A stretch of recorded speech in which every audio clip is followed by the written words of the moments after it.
He married her, thinking she'd complete his faith. But instead, she mocked his prayer. She belittled his dreams. She turned his home into a battlefield. Not every wife leads to Jannah. Some lead you straight to destruction. Before you fall for the smile, listen to what the Prophet said. These are the 5 types of women you must never marry. And number 3, it's destroying Muslim marriages every single day. There are decisions in life that shape your destiny, and among them, one stands above all: who you choose to marry. Because marriage in Islam is not just a social contract, it is a sacred bond, a bridge to tranquility, mercy, and divine companionship. But what happens when that bond is poisoned from the start?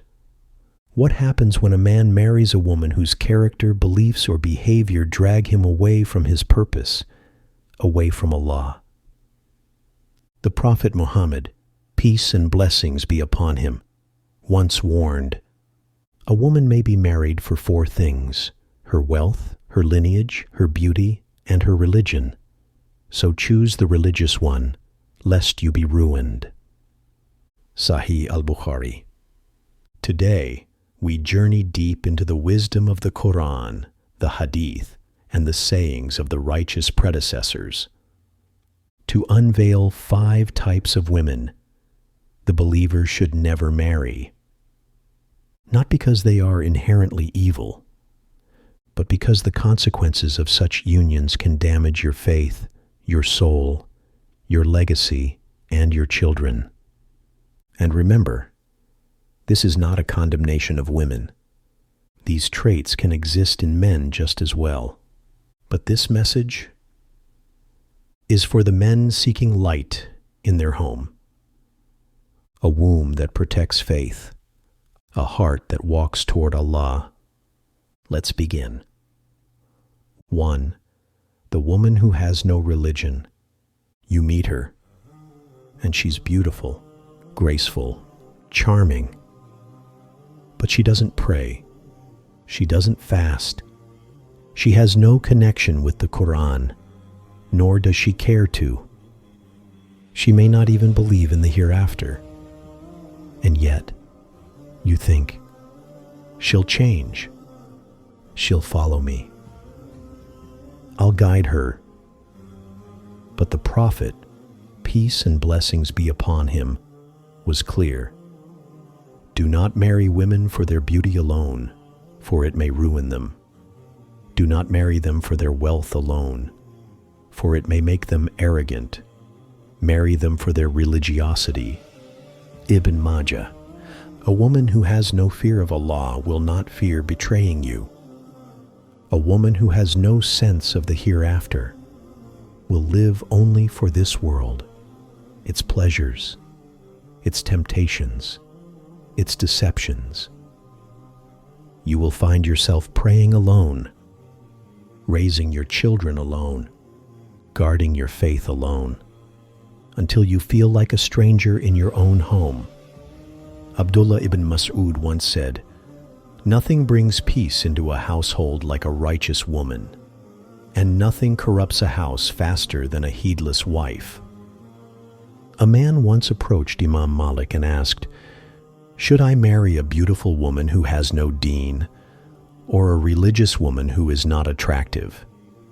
The Imam replied, "Choose the one whose religion will not fade with age. Beauty fades, deen doesn't."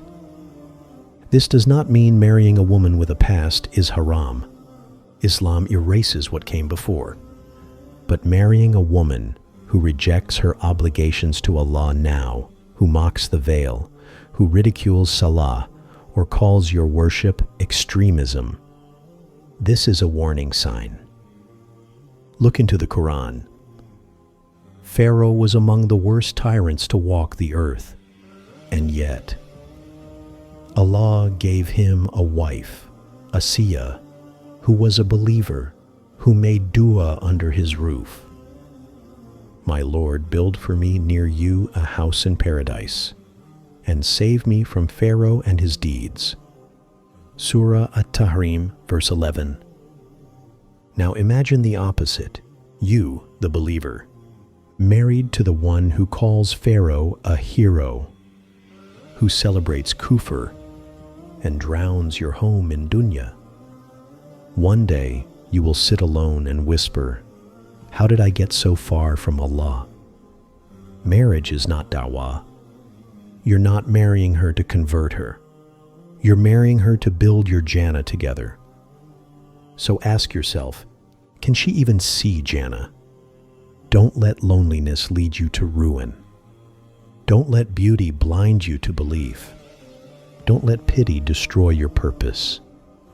Because when your wife does not wake you up for Fajr, when your children are raised without Tawheed, when your house becomes a place of backbiting, music, and heedlessness, you will remember this hadith, and it will ache. Choose the woman of religion, lest you be ruined. Bukhari. But religion alone is not enough. Some women may pray, wear the hijab, even memorize the Qur'an. But their tongues are sharper than swords. They humiliate, mock, and destroy a man's dignity in private and in public.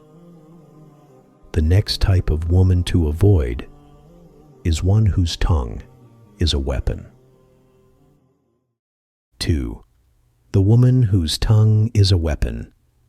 You sit at home, and there's no peace, no silence, no gentleness, only sharp words, accusations, sarcasm, constant criticism, a battlefield dressed as a marriage.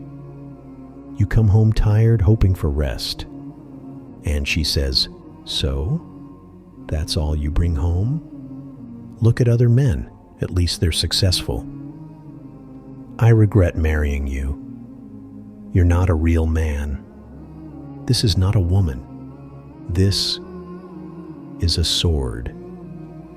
And her tongue cuts deeper than a dagger. The Prophet Muhammad, peace and blessings be upon him, warned about such women in a powerful hadith.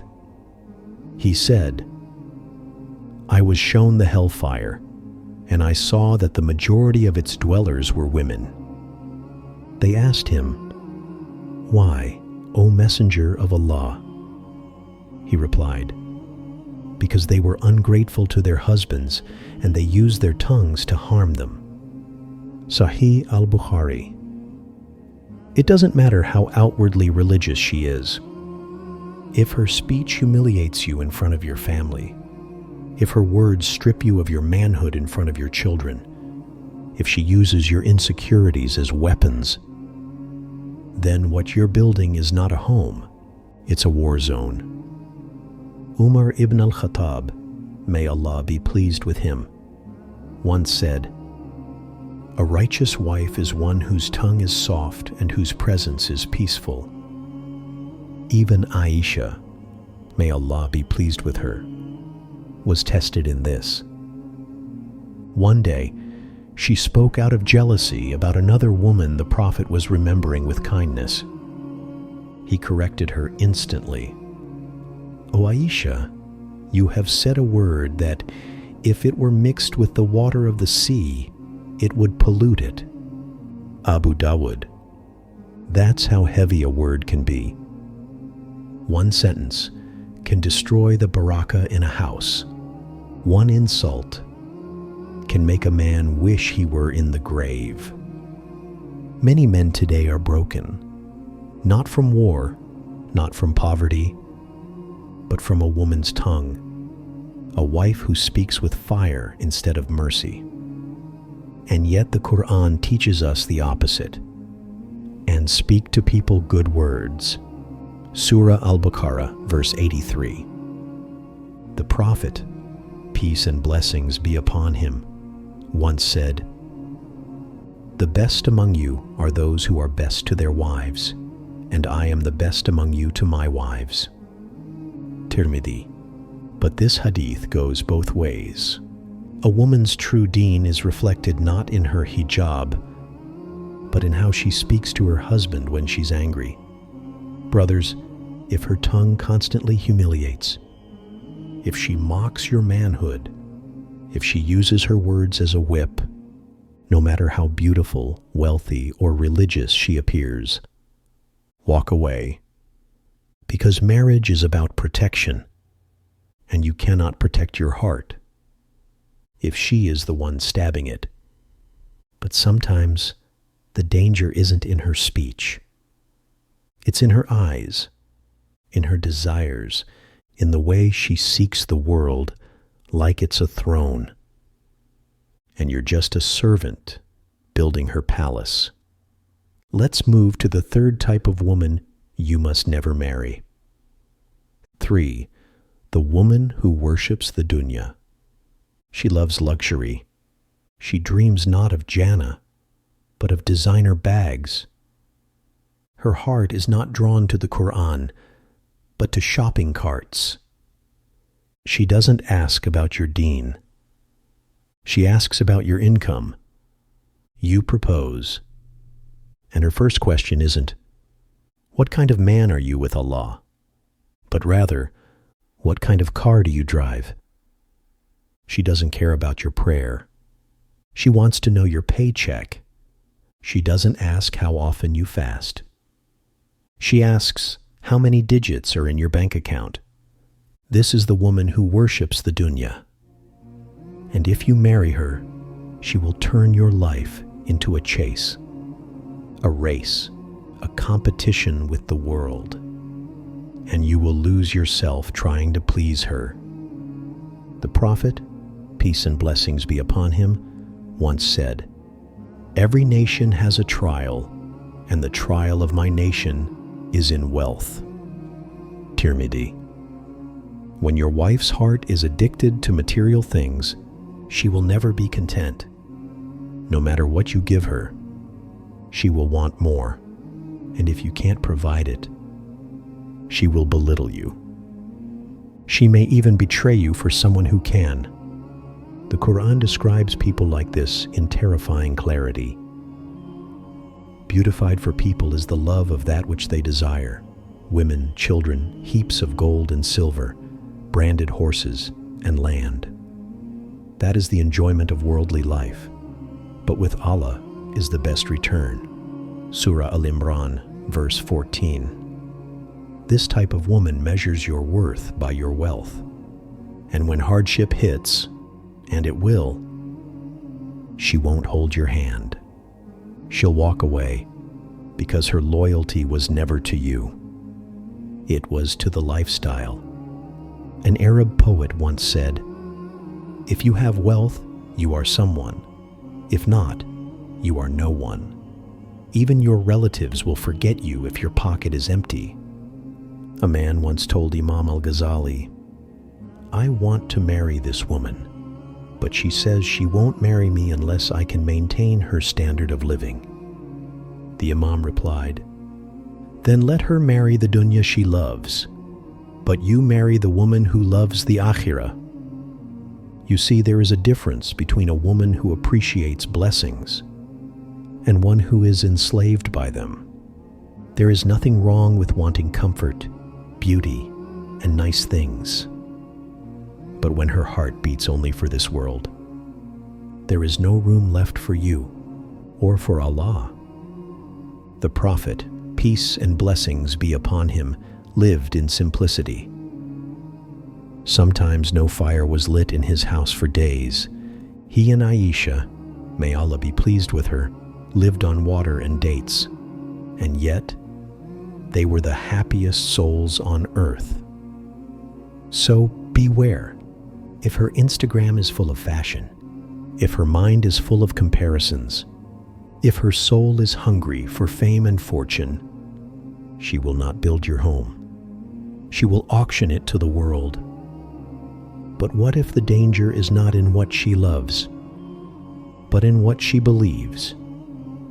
What if she believes she's better than you, not because of taqwa, but because of race, status, or arrogance? Next, we expose a hidden poison. The woman of pride and arrogance. She walks like the world belongs to her. She speaks as though everyone is beneath her. And when you try to advise her, she scoffs, not because you're wrong, but because you're not good enough to correct her. She may be beautiful, educated, wealthy, but her heart is inflated like a balloon, full of pride, superiority, and disdain. The Prophet Muhammad, peace and blessings be upon him, said, "No one will enter paradise who has an atom's weight of pride in his heart." A man asked, "O Messenger of Allah, what if a man likes to dress nicely and wear good shoes?" He replied, "Allah is beautiful and loves beauty. Pride is to reject the truth and to look down on people." Sahih Muslim. And that is the heart of the problem. This type of woman believes that her value makes her untouchable. If she's from a prestigious family, she looks down on your background. If she's wealthy, she reminds you that you are lucky to have her. If she's highly educated, she uses her tongue like a whip to belittle your opinions. She cannot admit a mistake. She cannot apologize. And she certainly cannot accept that you are the leader of the household.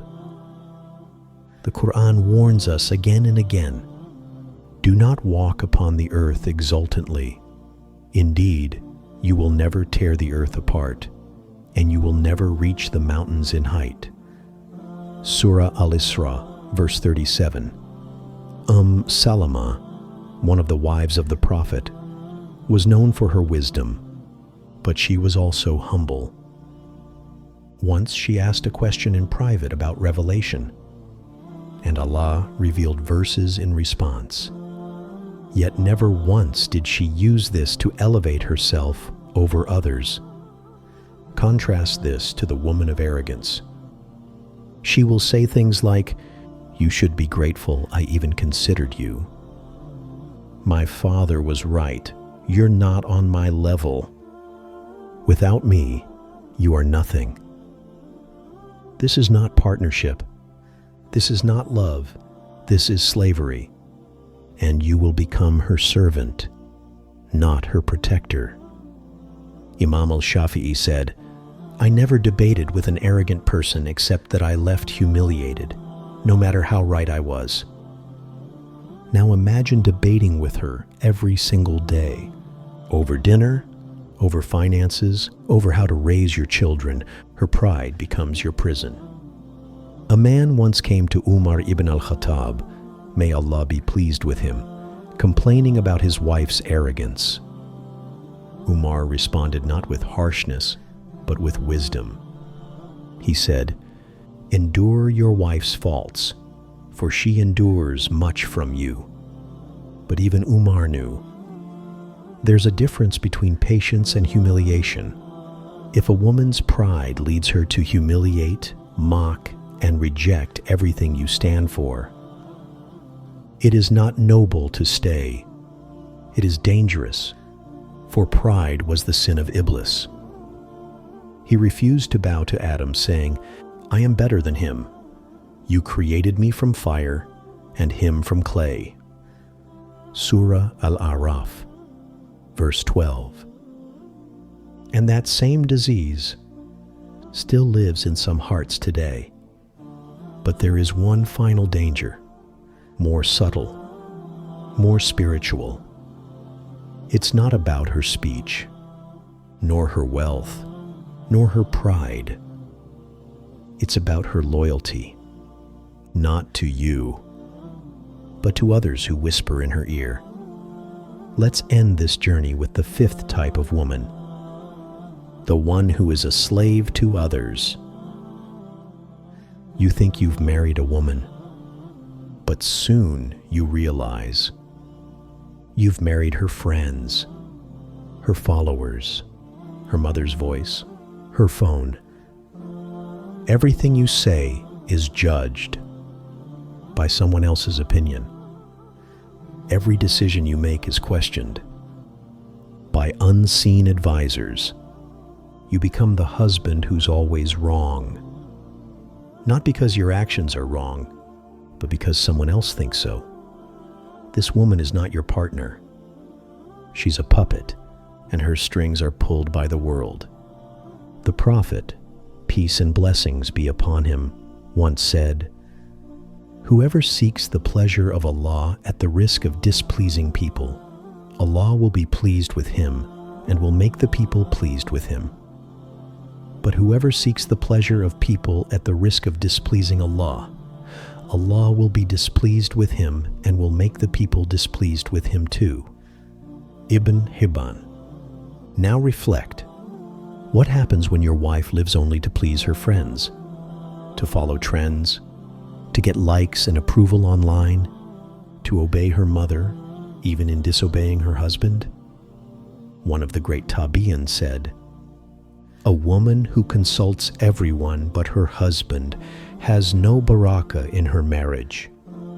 This is the woman who turns your secrets into gossip, who runs to social media when you argue, who exposes your faults to her friends instead of covering them, who posts your private life to gain sympathy and validation from strangers." The Qur'an gives us a haunting example of such women. "And his wife carried wood with a rope of twisted fiber around her neck." Surah Al-Masad, verses 4 to 5. This is the wife of Abu Lahab.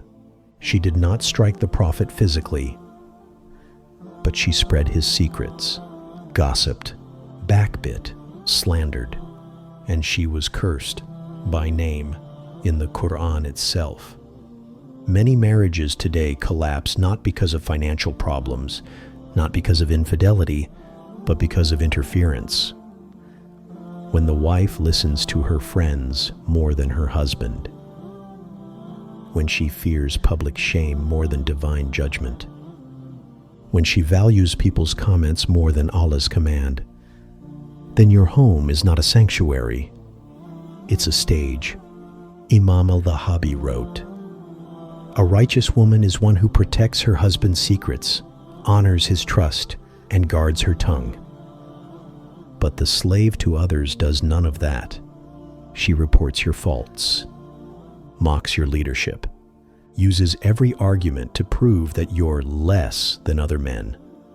You will feel like a guest in your own home, a suspect, an intruder, a prisoner, and one day you'll wake up, not to her voice, but to her mother's, her friends, her influencers, and realize you were never truly married."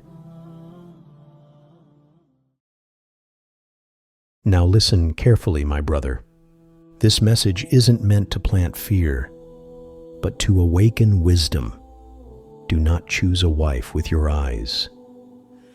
Choose her with your soul, with your Qur'an, with your salat, with your vision of Jannah. A woman can be beautiful but destroy your faith. She can be religious but destroy your heart. She can be charming but destroy your dignity. The Prophet, peace and blessings be upon him, did not say, "Marry the rich one." He did not say, "Marry the fun one." He said, "Choose the woman of religion, lest you be ruined." Sahih al-Bukhari. And religion is not just prayer and fasting. It's patience, it's character, it's respect, it's mercy, it's humility. So choose wisely, because the woman you marry will raise your children, shape your home, and walk beside you to Jannah, or drag you silently toward hell. May Allah grant you a wife of peace, taqwa, and beauty in character. May He shield your heart from arrogance, gossip, pride, and dunya worship. And may your marriage be a garden from the gardens of paradise. Ameen.